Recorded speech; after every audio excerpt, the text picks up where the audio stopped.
தத்துவம். உங்கள் கௌரவம் உங்களது நாக்கின் நுனியில் இருக்கிறது. உங்கள் உயர்வு உங்களது உழைப்பின் முடிவில் ஒளிந்திருக்கிறது.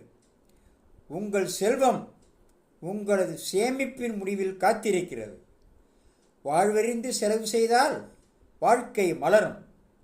வரைமீறி செலவு செய்தால் வாழ்க்கை கருகும். வாழ்க்கை இது உங்கள் பாதை, உங்களுக்கான பாதை மட்டுமே. உங்களுடன் பலர் நடக்கலாம், ஆனால் உங்களுக்காக யாரும் நடக்க முடியாது. கவனமாக பயணம் செய்யுங்கள். அனைவருக்கும் சூரியன் பகவான். அவன் அருளுடன் கூடிய ஒவ்வொரு நாளும் நமக்கு நன்மையே நடக்கும். இன்றைய நாள் இனிய நாளாக அமையட்டும். தங்களை சார்ந்த அனைவரும் அவரவர் குலதெய்வத்தின் அருளோடு நலமோடு வாழட்டும்.